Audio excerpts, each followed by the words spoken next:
दोस्तों, the eighth night movie की शुरुआत होती है एक संस्कृत के श्लोक से, जिसमें हमें बताया जाता है कि आज से सदियों पहले जमीन पर एक बहुत ही ताकतवर शैतान ने उत्पात मचा रखा था और इसे खुद लॉर्ड बुद्धा भी नहीं मार पा रहे थे। तब लॉर्ड बुद्धा ने राक्षस को रोकने के लिए एक नई तरकीब निकाली। बुद्धा ने शैतान की दोनों आंखों को निकाल लिया और एक आंख जो कि रेड है उसे वेस्ट रेगिस्तान में छिपा दिया और दूसरी आंख जो कि ब्लैक है उसे ईस्ट की पहाड़ियों में छिपा दिया। और अब हमें बताया जाता है कि रेड मून की रात को रेड आई जागता है और एक आदमी को ढूंढता है जो कि उसकी दूसरी आंख तक पहुंचने में मदद करेगा। और जब ये दोनों वापस मिल जाएगी तो शैतान अपनी पूरी ताकत के साथ वापस आएगा और जमीन को नरक में बदल देगा। अब हम एक डेजर्ट का सीन देखते हैं जहाँ एक गाड़ी दौड़ रही है। इस गाड़ी में एक शोधकर्ता जिसका नाम किम जून है, वो रेड आई की तलाश में है और उसे इस बार यकीन है कि वो जिस लोकेशन पर जा रहा है उसे वहाँ पर रेड आई मिल जाएगी। अब अगले सीन में हम एक जगह को देखते हैं जहाँ ढेर सारी रेत में चीजें गड़ी हुई है। किम जून इस खोज से मैथोलॉजिकल स्टोरी डायमंड सूत्र को प्रूव करना चाहता है, यानी वो सदियों पहले शैतान वाली कहानी को साबित करना चाहता है। अब किम वहाँ पर खुदाई करता है और फाइनली उसे वहाँ एक बॉक्स मिलता है जिसके ढक्कन पे संस्कृत लैंग्वेज में कुछ लिखा हुआ है और वह जल्दी से बॉक्स को खोलता है। उसके अंदर उसे एक गिलास जैसा कुछ मिलता है जिसके अंदर एक चमकीला सा पत्थर होता है जिसे देख वह बहुत खुश होता है। अब जैसे ही मीडिया में ये बात फैलती है तो किम रातों रात फेमस हो जाता है। उसे नाम के साथ बहुत सारी शोहरत भी मिलती है, मगर ये सब कुछ ज्यादा दिन तक नहीं चलता है क्योंकि साइंटिस्ट उस ऑब्जेक्ट पर कार्बन डेटिंग करते हैं जो कि नेगेटिव आती है। मतलब डायमंड सूत्र जिस टाइम की स्टोरी है ये ऑब्जेक्ट उतना पुराना नहीं है और इसके बाद किम पर फ्रॉड करने के आरोप लग जाते हैं। अथॉरिटीज मानती है कि किम ने नाम कमाने के लिए सभी लोगों को गुमराह किया है। उस पर कई सारे केस लग जाते हैं जिनसे वे लड़ता भी है, लेकिन वे अपने आप को सही नहीं साबित कर पाता है। अब यहाँ से हम 14 साल बाद का सीन देखते हैं जिसमें हम किम को सड़क पर चलते हुए देखते हैं जिसकी दाढ़ी बड़ी हुई है और वह भिखारी की तरह दिख रहा है। किम अपने घर आता है और उन पुराने पेपर्स को देखता है जिसमें उसके बारे में आर्टिकल्स छपे हुए थे। वह उन्हें देखकर चिल्लाता है और उन पेपर्स को जला देता है। अब घड़ी में रात के 1 बज चुके हैं और ये वक्त है जब मून रेड मून में कन्वर्ट होगा जिसे ब्लड मून भी कहा जाता है। और अब किम उस पत्थर के गिलास को निकालता है जिसमें उस छोटे चमकीले पत्थर को भी रख देता है और फिर किम उसमें कई सारे अलग अलग लोगों के ब्लड को डालता है। फिर वो अपने हथेली को काट कर अपना ताजा खून भी उसमें मिलाता है और अब किम इंतजार करता है कि कुछ होगा, मगर कुछ नहीं होता है और हताश होकर किम चाकू उठाकर अपने गले को काटने ही वाला होता है कि तभी गिलास के अंदर कुछ हलचल होती है और वो छोटा चमकीला पत्थर रेड आई के रूप में बाहर निकलता है और जमीन पर गिर जाता है। अब किम ये देख रुक जाता है और फिर चाकू से उस आई को टच करने की कोशिश करता है। तभी यहाँ से सीन चेंज होता है और एक पहाड़ी पर हम एक ओल्ड मॉन्क को देखते हैं जिसका ध्यान और उसकी माला दोनों ही टूट चुकी है और वो समझ जाता है कि रेड आई ने अपना होस्ट ढूंढ लिया है। अब वो मॉन्क एक कमरे में जाकर एक बॉक्स को चेक करता है जिसमें उसके पूर्वजों ने ब्लैक आई को छुपा रखा था। अब हम रेड आई के जागने के बाद का पहला दिन देखते हैं और हम एक आदमी को देखते हैं जो कि कंस्ट्रक्शन साइट पर काम कर रहा है। यह भी एक मॉन्क था मगर अब उसने ये काम छोड़ दिया है। अब हमें वापस बुक सॉन्ग की पहाड़ियों को दिखाया जाता है जहाँ वो ओल्ड मॉन्क अपने शिष्य चोंगसो को बुलाता है और उसे शैतान के दोनों आंखों की पूरी कहानी बताता है और कहता है कि 7 रातों में 7 आदमियों के जरिए रेड आई ब्लैक आई को ढूंढने का सफर तय करेगी और हमें इसे हर हालत में रोकना है क्योंकि यही हमारा काम है। अब हम जंगल में एक शिकारी को देखते हैं जो कि शिकार पर निकलता है और तभी उसे कुछ हलचल महसूस होती है। वो अपने नाइट विजन गॉगल्स को लगा लेता है। तभी उसके कंधे पर हमें शोधकर्ता जिम का हाथ दिखता है और इस तरह वो शिकारी भी मारा जाता है और रेड आई को अपना सेकंड आदमी मिल जाता है जिसके अंदर वह घुस जाता है। अब नेक्स्ट सीन में हमें दूसरा दिन दिखाया जाता है जहाँ हम होटल के रूम में एक लड़के और लड़की को देखते हैं जहाँ वो लड़की बताती है कि उसे कुछ दिन पहले कोई आदमी मिला था जिसने उसे फ्री चेक कुक्स करवाने के लिए उसे पैसे दिए और उसके कुछ ब्लड सैंपल्स ले गया। दरअसल ये लड़की किम के बारे में बता रही थी। किम ने फ्री चेक कुक्स के बहाने 7 लोगों का ब्लड सैंपल इकट्ठा किया था और यही 7 लोग रेड आई के 7 आदमी हैं, जिसकी मदद से 7 रातों में रेड आई ब्लैक आई तक पहुंचने की कोशिश करेगा। अब हम उस शिकारी को देखते हैं जो कि उस होटल के बाहर खड़ा है और रूम के अंदर आकर उस लड़के और लड़की को मार डालता है। फिर लड़की को नया होस्ट चुन लेता है। अब अगले सीन में हम चोंगसो को देखते हैं जो कि एक डरावने सपने की वजह से जाग जाता है और चोंगसो देखता है कि ओल्ड मोंक वहाँ उसी के पास बैठे हुए हैं। ओल्ड मोंक चोंगसो से कहता है कि टाइम आ चुका है, तुम जाके सोनहवा को ढूंढो और उसे बताओ कि मॉन्स्टर आने वाला है। और फिर वो ओल्ड मोंक मर जाता है। अब हमें तीसरा दिन दिखाया जाता है जहाँ एक इन्वेस्टिगेटर जो कि एक होटल में हुए मर्डर की तहकीकात कर रहा था, वो रूम में जाता है जहाँ वॉशरूम में उसे लड़के की लाश मिलती है और तभी उसकी नजर टेबल के किनारे एक शिकारी की लाश पर पड़ती है जो कि अब पूरी तरीके से गल चुकी है, बस उसकी हड्डियां ही बची हुई है। इन्वेस्टिगेटर का साथी कहता है कि मुझे कुछ समझ नहीं आ रहा है, इसे हमें विक्टिम कहें या फिर सस्पेक्ट, क्योंकि कैमरे के हिसाब से जब ये रूम में आया था तो ये बिल्कुल सही था। अब हम चोंगसो को देखते हैं जो कि गुल्लक में जुटे हुए पैसों के साथ सोनहवा को ढूंढने के लिए निकल पड़ता है और उसके पास वो ब्लैक आई का बॉक्स भी होता है, मगर उसे कुछ भी मालूम नहीं है कि उस बॉक्स में क्या है। अब हम चौथे दिन को देखते हैं जहाँ चोंगसो एक कागज पे लिखे हुए एड्रेस की लोकेशन ढूंढने की कोशिश कर रहा है और वे लोगों से पूछता भी है, लेकिन उस एड्रेस का पता कोई भी नहीं बता पाता है। थक हार कर चोंगसो वहाँ सीट पर बैठ जाता है। तभी चोंगसो को पीछे से कोई धक्का मारता है और वो कागज हाथ से गिर जाता है। चोंगसो उस कागज को उठाने के लिए झुकता है और जब ये वापस पीछे देखता है तो वह देखता है कि वो पोटली जिसमें उसने ब्लैक आई का बॉक्स रखा था वो सीट पर नहीं थी। और जब वो खड़ा होकर अपनी नजरें घुमाता है तो उसे एक लड़की दिखती है जो कि उसे घूर रही थी और अगले ही पल वो गायब हो जाती है। अब नेक्स्ट सीन में हम उस इन्वेस्टिगेटर को देखते हैं, वो किसी पब्लिक वॉशरूम में है और वहाँ उसे एक लड़की की लाश मिलती है और इन्वेस्टिगेशन करने पर पता चलता है कि ये वही होटल वाली लड़की है और इसका मतलब यह है कि रेड आई ने अपना नया होस्ट ढूंढ लिया है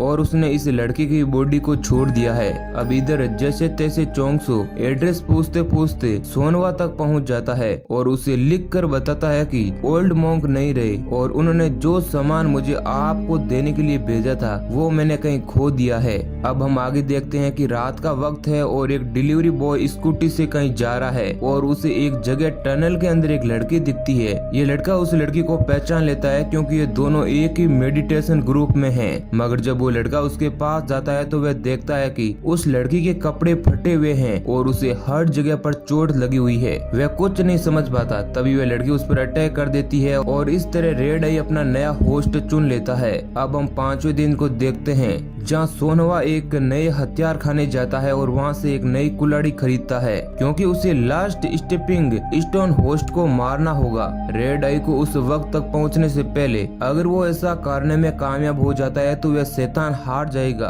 और फिर सोनवा अपने आगे के सफर पर निकल पड़ता है ताकि वह लास्ट स्टेपिंग स्टोन को ढूंढ सके।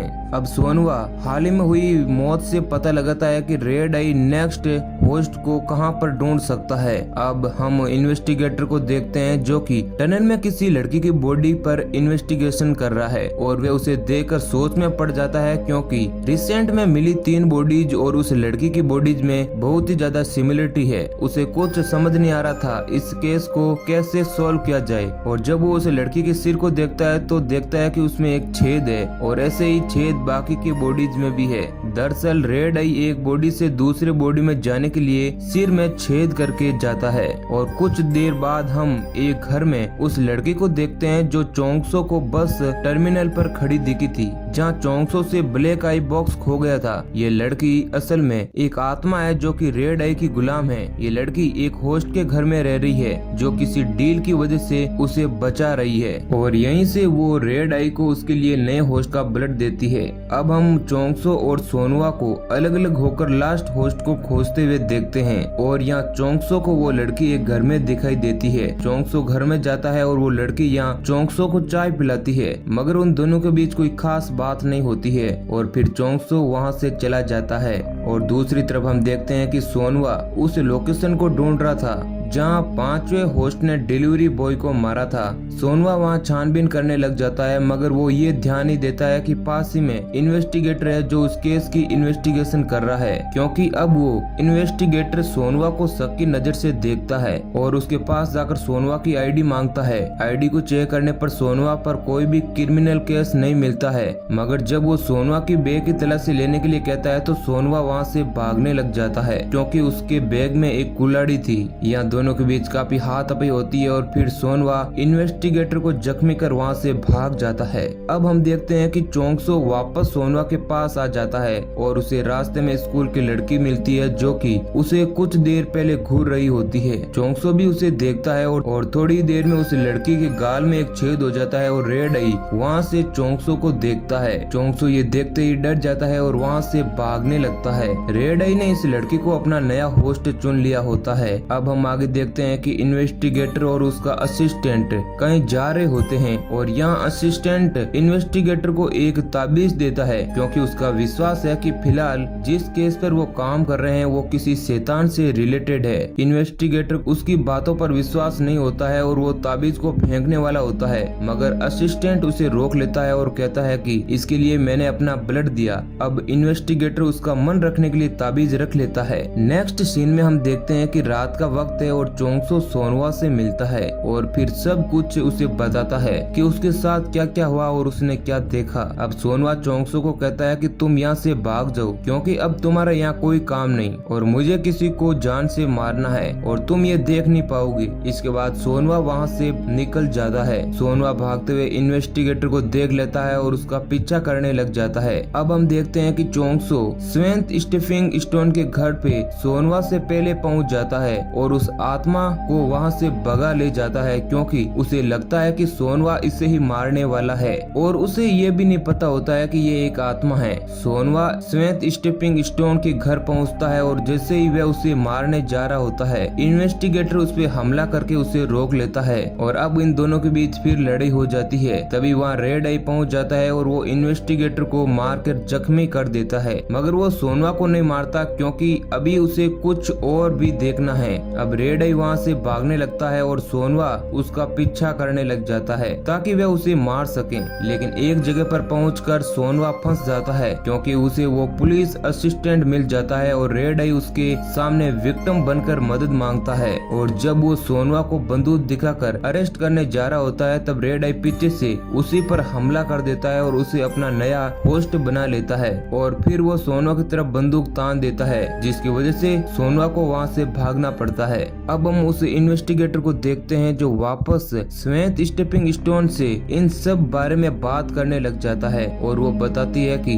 मेरे साथ मेरे घर में एक आत्मा रहती थी जो कि रेड आई की गुलाम है और एक डील की वजह से वो मुझे मरने से बचाती थी। इसके लिए वो रेड आई को दूसरे लोगों का ब्लड देती थी ताकि वो दूसरे लोगों को अपना नया होस्ट बना सके। लास्ट में तुम्हारा असिस्टेंट यहाँ पर आया था ताकि वे ताबीज बना सके, जिसका हमने थोड़ा सा एक्स्ट्रा ब्लड भी लिया था और वो हमने रेड आई को दिया और वो कहती है कि अब तुम्हें बुक सॉन्ग के पहाड़ पर जाना होगा अगर तुम ये सब कुछ रोकना चाहते हो तो। अब हम आगे देखते हैं कि चोंगसो उस आत्मा को लेकर बुक सॉन्ग के पहाड़ पर पहुंच जाता है और वो दोनों एक टूटे हुए घर में रुके हुए हैं। या चोंगसो उससे उसका नाम पूछता है तो वो बताती है कि मेरा नाम एरन है और फिर वे दोनों बात कर ही रहे होते हैं कि सोनवा वहाँ पर आ जाता है और वो पूछता है कि तुम किससे बात कर रहे हो। फिर चोंगसो जब नजर घुमाता है तो देखता है कि एरन वहाँ पर नहीं है। अब उसे कुछ समझ नहीं आ रहा था कि आखिर चल क्या रहा है। तभी वहाँ चोंगसो को वो ब्लैक आई का बॉक्स मिलता है जिसने उसे खो दिया था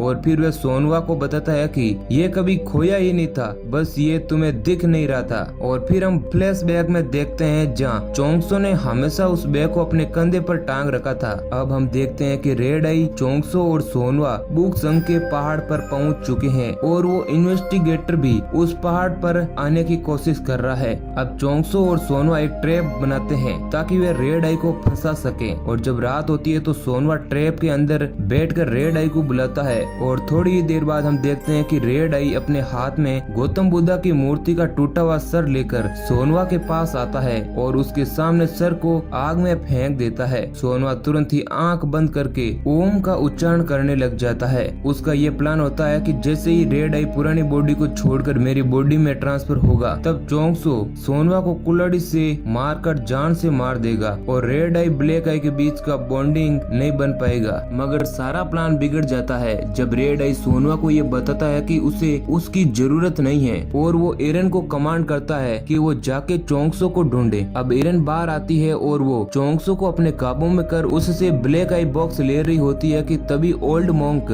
जो कि मर चुके हैं उनकी आत्मा ऊ की थवनी शुरू कर देती है। वो इतनी पावरफुल होती है कि सभी होश में आ जाते हैं। सोनवा रेड आई को पकड़ लेता है और चोंगसो बॉक्स लेकर वहाँ से भाग जाता है। मगर रेड आई भी बहुत ही ज्यादा पावरफुल होता है और वो एक झटके में सोनवा को साइड में कर देता है और चोंगसो को पीछा करने लग जाता है। कुछ दूर भागने के बाद रेड आई चोंगसो तक पहुंच जाता है और उसे पकड़ने ही वाला होता है कि सोनवा पीछे से आकर उसकी टांग में गोली मार देता है। अब रेड आई रेंगते हुए चोंगसो का पीछा कर रहा होता है और जैसे ही सोनवा रेड आई को कुल्हाड़ी से मारने वाला होता है कि वहाँ इन्वेस्टिगेटर आ जाता है और वो सोनवा को गोली मार देता है और इस तरह सोनवा रेड आई को नहीं मार पाता है। इधर रेड आई चोंगसो को पकड़ देता है और उसकी बॉडी में ट्रांसफर हो जाता है। अब हम देखते हैं कि रेड आई सबसे पहले उस इन्वेस्टिगेटर को मार देता है और फिर वो सोनवा के पास जाता है और उसे भी मार देता है और फिर रेड आई ये खुलासा करता है कि चोंगसो असल में उस औरत का लड़का है जिसने तुम्हारी फैमिली को कार एक्सीडेंट में खत्म कर दिया था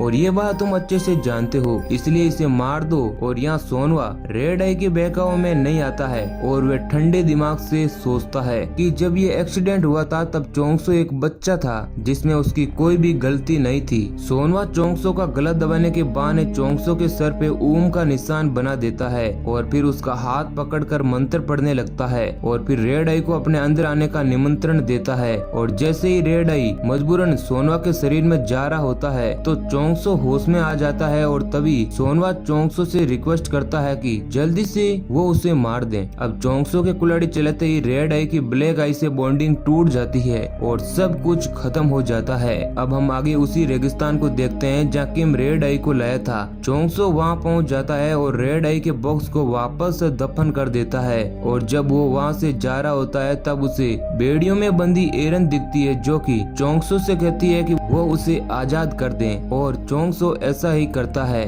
और यहीं पर हमारी मूवी समाप्त हो जाती है। तो दोस्तों ये स्टोरी अगर आपको पसंद आई है तो वीडियो को लाइक कर देना और ऐसे ही इंटरेस्टिंग वीडियो पाने के लिए हमारे चैनल को सब्सक्राइब कर नोटिफिकेशन बेल को ऑल पर सिलेक्ट कर लेना। वीडियो को अंत तक देखने के लिए आपका बहुत बहुत शुक्रिया।